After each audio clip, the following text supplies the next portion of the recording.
이제 3월이 됐어요, 여러분. 3월이 됐습니다. 여러분 학교를 가시는 분도 계실 테고, 뭔가 새로운 출발을 하시는 분도 계실 테고, 그렇지 않은 사람도 있을 테고. 어떻게 좀 기대가 되시나요? 새로운 출발을 앞두신 분들, 새로운 학교, 새로운 직장, 아니면 새로운 또 뭔가 그런 것들, 아니면 뭐 군대를 가기 위해서, 새로운 곳을 취직하기 위해서 잠깐 쉬게 되는 사람들, 예, 남들 다 이제 학교 가고 직장 다니는데 나 한가하네 갑자기 그 불안감 등등. 여러분 어떻게 맞이하실지 모르겠습니다. 저는 여러분이 생각하고 있는 그 때, 그 날, 그걸 잘 보냈으면 좋겠어요. 이제 학교를 가면은 뭐 여러분만 학교를 가는 게 아니라 교회를 다니지 않는 사람도 같이 학교를 가는 거잖아요, 그렇죠? 거기서 여러분은 이제 학생으로서 같이 부대끼며 살아가고요. 같은 시기에 학식을 먹고, 같은 시기에 시험을 치르고, 같은 시기에 방학을 하고, 그런 것들을 반복하게 될 거예요. 그런 생활을 반복하면서 여러분은 여러분의 신앙의 정체성과 그런 것들에 있어서 혼란을 느낄 수도 있고요. 어떨 때는 그런 부분에서 고민이 될 수도 있습니다. 명심해야 될 게 뭐냐면 우리는요, 다른 믿지 않는 사람들과 다른 날을 살지 않는다는 걸 여러분 명심해야 돼요. 같은 날을 사는 거예요. 같은 시기를 우리가 보내고 있는 겁니다. 되게 안타까워요. 뭐냐면은 저는 보통 원래 주일이 쉬는 날이잖아요, 그렇죠? 근데 저는 주일이 바쁜 날 중에 하나예요. 그래서 저는 월요일 날 쉽니다. 월요일 날 쉬어요. 저는 월요병이 없어요. 화요병 없어요. 이따가 만들죠. 예, 월요일 날을 내심 기대합니다. 쉰다. 근데 되게 불만스러울 때가 있습니다. 뭐냐? 대체 공휴일로 다른 사람 다 쉴 때. 뭔가 되게 억울해요. 그래서 내가 쉬어야 되는데 다른 사람 다 쉰다? 그런 뭔가 부당한 느낌을 좀 받을 때가 있습니다. 예, 대체 공휴일이 없었으면 좋겠다면 여러분이 안 좋겠죠?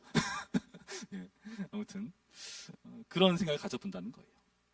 무슨 말이냐 하면은 같이 맞이하는 어떤 때와 시기에 대한 불만과 어려움들이 있다는 거죠. 오늘 본문을 보시면 그런 내용을 다루고 있습니다. 하나님의 이스라엘 백성들이 어떠한 날, 때를 맞이하는데요. 그 시기가요, 무서운 시기거든요. 오늘 본문에서 하나님께서 그 시기에 대해서 소개해주고 있어요. 7절 말씀 보면은 어떻게 되어 있는가? 슬프다 그날이여, 그와 같이 엄청난 날이 없으리라. 그날은 야곱의 환난의 때가 되미로다. 그날은 어떤 날이라고요? 야곱의 환난의 때. 도대체 어떤 날이길래 환난의 때라고 소개하는가? 5절부터의 말씀 볼까요? 이렇게 되어 있습니다. 여호와께서 이와 같이 말씀하시되 우리가 무서워 떠는 자의 소리를 들으니 두려움이요 평안함이 아니로다. 그 유대 백성들이 두려워 떠는 자의 소리를 듣는 거예요. 공포의 소리를 듣는 겁니다. 6절, 너희는 자식을 해산하는 남자가 있는가 물어보라. 어찌하여 모든 남자가 해산하는 여자같이 손을 자기 허리에 대고 모든 얼굴이 겁에 질려 새 팔에 졌는가. 해산하는 여자같이 이제는 공포에 질려 있는 거예요. 그 공포의 소리를 들으면서 유다 백성들도 똑같이 두려워 떠는 겁니다. 해산을 앞둔 여자처럼 공포에 질려 있는 모습을 보여주고 있다는 거죠. 도대체 그날이 어떤 날이길래? 본문을 쭉 읽어보시면 그날은 바로 하나님의 죄에 대한 진노가 쏟아지는 날이라는 것을 우리가 알 수 있죠. 사실 이 날은 선지서 곳곳에서 계속 예언이 되어 있는 날입니다. 여러분 우리도 그렇습니다. 우리가 세상을 살아가면서 세상이 당하는 위기에서 우리가 벗어날 길이 없어요. 같이 당하는 겁니다. 그렇죠? 요즘 세상 가운데 막 전쟁도 많잖아요. 전쟁이 일어나면은 거기에 믿는 사람 없겠습니까? 있어요. 그런데 그 전쟁의 피해를 고스란히 같이 당해요. 거기서 예외되는 게 아니라는 거죠. 우리는 함께 짊어지는 사람이라는 겁니다. 여러분 회사 가거나 어떤 공동 프로젝트를 하거나 부담하고 어려운 일들 여러분 쏙 빠져나갈 수 없는 거예요. 나 기도했는데 빠져나갈게요. 엄청난 그 눈치와 지탄을 받잖아요. 같이 짊어지게 돼 있다는 거죠. 우리는 그런 삶을 살아갈 수밖에 없습니다. 우리가 빠져나갈 수 없고 함께 짊어지는 그런 어려움의 때라는 게 있어요. 저는 여러분들이 세상 가운데 그런 어려움이 있을 때 함께 짊어졌으면 좋겠습니다. 나는 뭐 예외야, 나는 별개야 하면서 피하지 마세요. 같이 짊어지는 게 좋아요. 그 일들을 같이 짊어짐으로써 고통스럽고 힘든 그러한 어려움 가운데 처할 때 사실 쉽지 않거든요. 어렵거든요. 불교는 산에 가면 돼요. 속세를 피하면 되죠. 그렇죠? 그렇죠? 출가라고 하죠. 제가 보기엔 출가 아니라 가출 같은데. 여러분 가출하지 마시고 같이 짊어져야 되는 거죠. 피할 길이 없다는 겁니다. 근데 그게 너무나 힘들고 어렵기 때문에 뭐로 되어 있습니까? 해산하는 여조처럼 겁에 질려 있다라고 말합니다. 근데 이게 말이 됩니까? 지금 보시면은 6절 말씀에 뭐라 말씀하시죠? 너희는 자식을 해산하는 남자가 있는가 물어보라. 그 말인즉슨 지금 하나님께서 지금 이 두려워하는 사람들, 해산한 여처럼 두려워하는 사람들에게 지금 뭘 말하는 거죠? 너 왜 두려워하냐라고 말하고 있는 거예요. 너네가 왜 공포에 질려 있냐라고 말하고 있는 거예요. 똑같이 같은 어려움과 공포의 소리를 듣고 그 어려움 속에 노출되어 있는데 하나님께서는 유다 백성들에게 말한 겁니다. 네가 왜 떨어? 우리는 질문하죠. 하나님 뭡니까? 우리도 같이 짊어지잖아요. 어렵잖아요. 근데 하나님 말씀하시는 건 뭐죠? 너네가 왜 떠냐? 지금 그 말을 하고 계시다는 거예요. 왜냐하면은 여러분 명심하시기 바랍니다. 우리에게 있어서 환난의 때는요. 사실 믿지 않는 사람들과 그 목적이 다르다는 것을 여러분 명심하셔야 돼요. 목적이 달라요. 똑같은 환난의 때를 맞이해도 믿는 사람은 그 환난의 목적이 다릅니다. 그것을 보여주는 말씀 함께 볼까요? 그 10절 말씀 보시면 이렇게 되어 있습니다. 8절부터 보죠. 8절부터 보시면 이렇게 되어 있어요. 만군의 여호와의 말씀이라 그날에 내가 내 목에서 그 멍에를 꺾어버리며 내 보박을 끊으리니 다시는 이방인을 섬기지 않으리라. 그들은 그들의 하나님 여호와를 섬기며 내가 그들을 위하여 세울 그들의 왕 다윗을 섬기리라. 지금 무슨 말을 하는 겁니까? 그 날이 어떤 때라는 거죠? 환난의 때 같지만은 오히려 구원의 때라는 것을 보여주고 있다는 겁니다. 7절 말씀. 슬프다 그날이여 그와 같이 엄청난 날이 없으리라. 그날은 야곱의 환난의 때가 되미로다. 그러나 그가 환난에서 구원함을 얻으리로다. 지금 이 하나님의 진노의 심판은요 바벨론을 향해서 쏟아지고 있는 거거든요. 근데 바벨론에서 살고 있는 포로들도 같이 그 비명소리를 듣고 공포의 분위기를 함께 감당하는데, 그러나 바벨론을 진멸하는 그 일이 있어야 어떤 일이 벌어집니까? 바벨론의 포로가 풀려나는 일이 있는 거예요. 오히려 이 날은 어떤 날인가? 우리가 어떻게 여겨야 되는가? 10절 말씀 볼까요? 10절 말씀 우리 한 목소리 읽어볼까요? 10절 시작. 여호와의 말씀이니라. 그러므로 나의 종 야곱아 너는 두려워하지 말라. 이스라엘아 놀라지 말라. 내가 너를 먼 곳으로부터 구원하고 내 자손을 잡혀가 있는 땅에서 구원하리니 야곱이 돌아와서 태평과 안락을 누릴 것이며 두렵게 할 자가 없으리라. 여러분 5절의 말씀과 너무나 대조적입니다. 5절에서는 지금 무서워 떠는 자의 소리, 두려움, 평안함 뭐 이런 것들을 얘기하는데 지금 여기서는 뭘 얘기하죠? 태평, 안락, 두렵게 할 게 없다. 지금 그렇게 구원에 대해서 말하고 있다는 겁니다. 여러분 우리는요 이 환난의 때가 어떤 의미인가 하면은 이제 곧 광명의 때를 맞이하는 그런 신호라는 것을 우리는 이해해야 한다는 거죠. 지금 보시면 하나님께서 지금 이 자기 유다 백성들을 다시금 백성으로서 대우하시고 회복시키겠다는 말씀을 주고 계시다는 거예요. 언약 백성으로 대우하시겠다는 겁니다. 그래서 이들에게 환난은 어떤 의미가 있는가? 11절 말씀 볼까요? 11절 말씀. 이는 여호와의 말씀이다. 내가 너와 함께해서 너를 구원할 것이라. 너를 흩었던 그 모든 이방을 내가 멸망시키리라. 그럴지라도 너만은 멸망시키지 아니하리라. 그러나 내가 법에 따라 너를 징계할 것이요 결코 무지한 자로만 여기지는 아니하리라. 징계에 대해서 말씀하고 계시다는 거예요. 징계. 여러분 우리 살다 보면은 혼이 날 때가 있습니다. 그렇죠? 보통 여러분을 누가 혼내던가요? 아무도 혼낸 사람 없나요? 집에서 보통 부모님이 혼낼 때가 있고 그 부모님이 여러분을 혼내는 목적이 있습니다. 그 목적이 뭘까요? 내 자식을 멸망시켜버리겠어는 아니겠죠, 설마. 그렇죠? 뭐 형제 자매 간에 다투면 그럴 수도 있어요. 근데 그렇지 말라는 것 같아요. 하나님께서 우리에게 이런 어려움의 때를 허락하시는 것은 우리가 그 때를 멸망시키려는 때로 지나가는 것이 아니라 우리를 교정하고 징계하고 훈계하고 변화시키려는 목적으로 주시는 환난이라는 것을 이해할 필요가 있습니다. 여러분이 왜 살아가면서 힘듭니까? 세상이 내 뜻대로 안 되는 이유가 뭡니까? 다 부딪히죠. 어디 가도. 두 사람이 딱 모였어요. 두 사람이 딱 모여서 같이 있으면은 딱딱 잘 맞닿는가요? 안 맞는 경우가 생겨요. 이 친구랑은 잘 맞는 것 같아요. 같이 살아보세요. 안 그래요? 네, 안 그래요. 분명히 부딪히는 분이 있는 겁니다. 그러나 그렇게 부딪히는 것을 경험하면서 우리가 뭘 경험합니까? 뭘 배웁니까? 모난 부분이 동그랗게 깎여 나가죠. 그래서 우리가 변화되는 거죠. 그래서 하나님께서는 자기 백성들을 향해서 이러한 환난을 단순히 멸망의 차원의 의도가 아니라 이들을 징계 차원으로 주는 그런 훈계라는 것을 이해하셔야 됩니다. 여러분이 당하는 어려움들 멸망이 아니에요.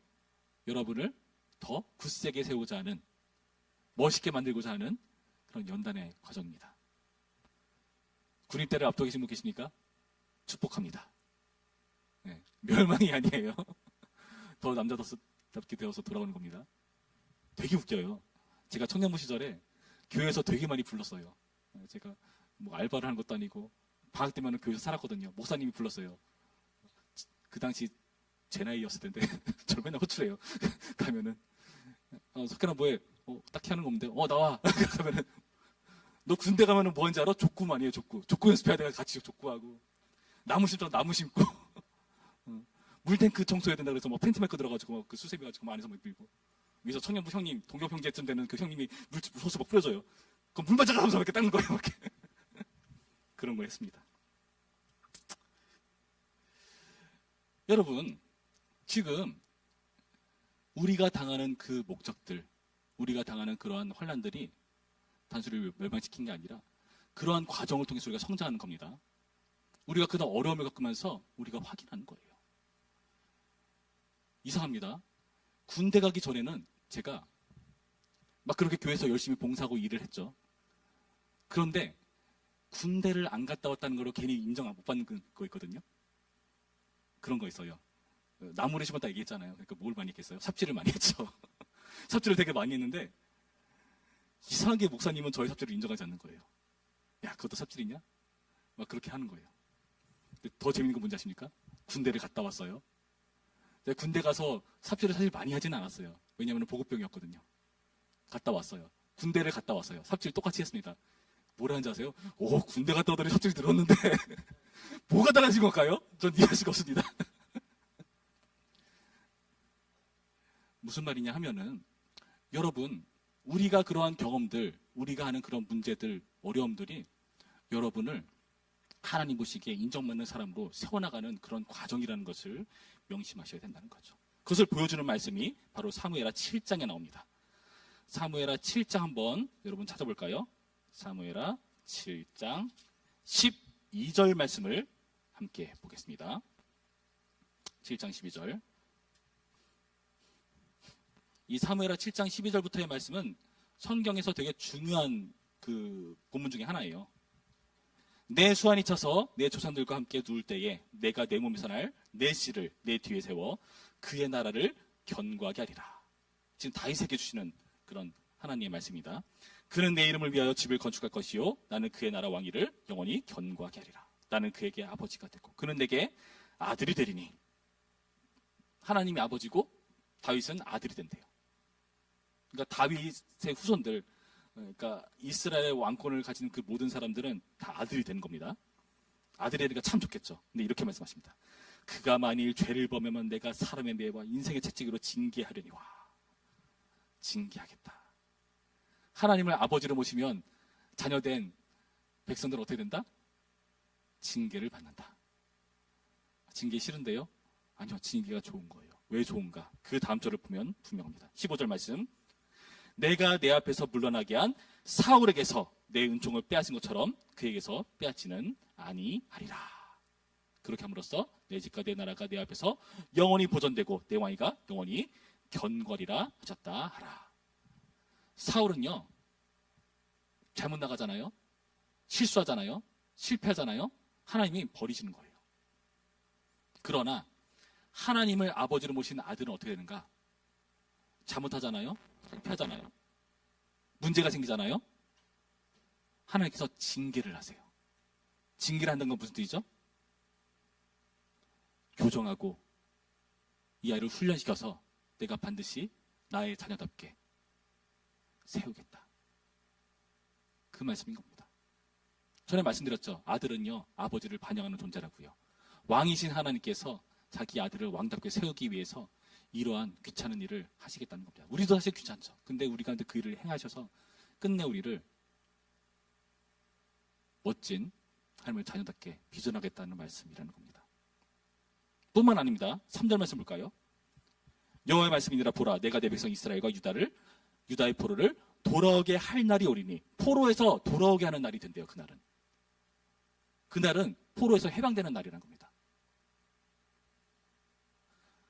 내가 그들을 그 조상들에게 준 땅으로 돌아오게 할 것이니 그들이 그 땅을 차지하리라. 여호와께서 말씀하시니라. 여호와께서 이스라엘과 유다에 대하여 하신 말씀이 이러하니라.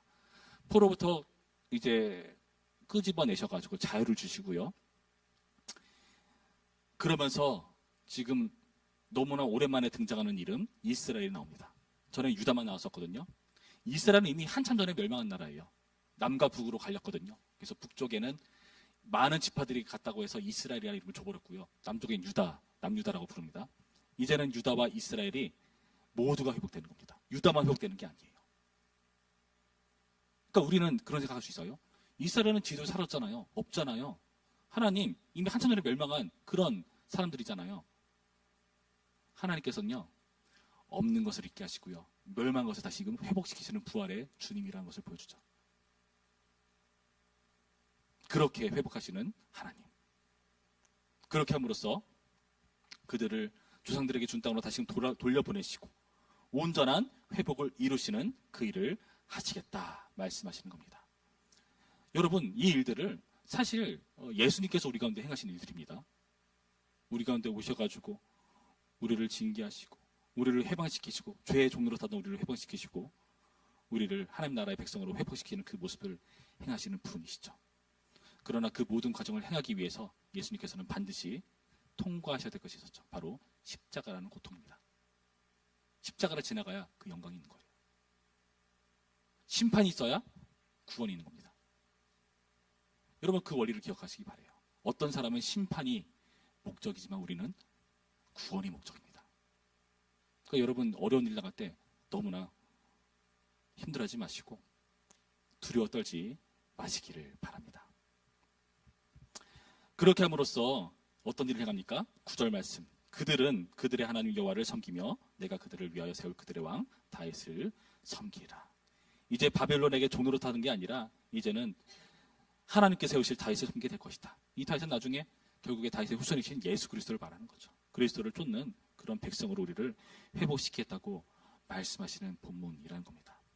여러분, 우리는요, 사실 미래를 알고 있어요. 미래를 알고 있습니다.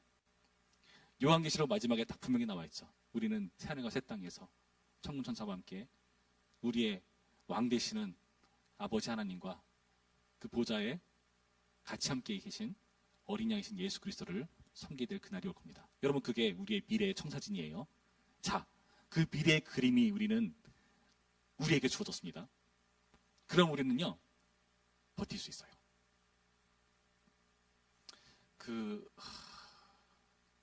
일본 어떤 책 중에 초시간 뇌라는 책이 있습니다. 초시간 뇌. 무슨 책이냐면은 그 기업 경영 관련된 책이에요. 읽으면은 어떻게 하면은 남들보다 일 처리를 빠르게 할 수 있는가, 뭐 그런 걸 다룬 책입니다. 되게 막 이상한 내용이에요. 식당 가서 메뉴 고를 때 너무 고민하지 마라. 그냥 직관적으로 딱 골라라. 막 그런 내용 다룬 겁니다. 별로 도움 안 돼요. 근데 한 가지 내용이 저에게 되게 인사이트가 있었습니다. 여러분께 소개해 줄게요. 그 저자가 말하길, 내 저자 이름도 적어봤어요. 토마베치 히데토. 토마베치 히데토의 초시간 뇌. 시간은 미래에서 과거로 흐른다. 뭔 말인지 모르겠죠. 시간은 미래에서 과거로 흐릅니다. 반대일 것 같죠? 아니요. 이 사람은 시간은 미래에서 과거로 흐른대요. 여러분의 미래가 여러분의 과거를 결정해요. 똑같은 힘든 과정을 겪었어도 어떤 사람은요, 알코올 중독에, 술주정배기에, 가정 파탄나고, 최악의 범죄자가 되어버리는 반면에 똑같은 그런 고난의 세월을 거쳐와서도 위인이 나는 경우도 있습니다. 뭐가 다른 걸까요? 그에게 주어진 그 고난이라는 것은 어떻게 해석되는 걸까요? 미래가 결정하는 겁니다. 그 고난이 있었기 때문에 내가 이렇게 잘 될 수 있었다. 내가 이렇게 안 될 수 있었다가 똑같은 고난을 가지고 나오는 두 가지 결론이라는 거죠. 미래가 여러분의 과거를 규정하는 겁니다. 여러분의 지금 모습이 여러분의 과거를 규정하는 겁니다. 과거에 어떻기 때문에 내가 이렇다? 그거는 핑계댈 게 못돼요. 명심하시기 바래요. 우리의 미래는 주어져 있습니다. 하나님께서 우리에게 재앙이 아닌 평안이라고 말씀하고 계세요. 여러분이 당하는 그 모든 어려움과 고통들, 그에 대한 해석과 목적까지 분명히 주셨습니다. 그럼 여러분, 그 안에서 잘 견디셔야 됩니다. 우리가 세상과 함께 살아가니까 헷갈릴 때가 있어요. 세상은 죄악된 가정 가운데 있고, 대한민국도 곧 얼마 안 가서 막 멸망할 것 같이 자녀가 별로 안 난다, 군대들이 사라지고 있다, 50년 뒤에는 65세 이상이 절반이 넘을 것이다 등등 별의별 얘기들이 많이 있는데, 여러분 그럼에도 불구하고 우리는요, 분명히 해야 될 게 여러분의 신자라는 것을 명심하셔야 돼요. 여러분이 있는 그 환경 속에서 직장인이건 학생이건 그 어떤 환경 속에서건 여러분 분명히 하세요. 이상한 지역 논리에 빠지지 마세요. 나는 그런 거 있어요. 미국에서 총기 난사 사고 이런 거 있잖아요. 그렇죠? 총기 난사 사고 나면은 그 사람이 보통 어떤 이유를 들어서 이렇게 총기 난사를 합니까? 혐오와 왕따와 그런 여러 가지 이유를 들먹어서 사람들을 다 총으로 쏴 죽여버리잖아요. 근데 무고한 사람이 없던가요? 있죠. 어떤 문제죠? 내가 이상한 범주로 사람들을 묻기 때문에 일어나는 그 문제입니다. 인종차별, 이상한 범주를 묻기 때문에 일어나는 범죄예요. 이상한 범주를 묻지 마시고 제대로 된 범주를 묻어야죠. 우리의 범주는 뭡니까? 바벨론이 아니라 하나님의 자녀라는 것을 여러분 명심하세요. 오늘의 말씀을 통해서 여러분이 맞닥뜨리는 그런 환난 속에서 그 환난이 여러분에게 구원을 주고 여러분을 일으켜 세우는 그런 시기로 삼으시기 바랍니다. 고민되고 헷갈리는 그런 시간을 보내시는 분들이 계시다면 오늘의 말씀을 통해서 하나님께서 분명히 나에게 주시는 이 시간에 이유가 있다, 목적이 있다, 그것을 명심하시면서 3월 잘 맞이하시기를, 여러분에게 주어지는 그런 삶들을 잘 해석하시기를 주님의 이름으로 축원합니다. 기도하겠습니다.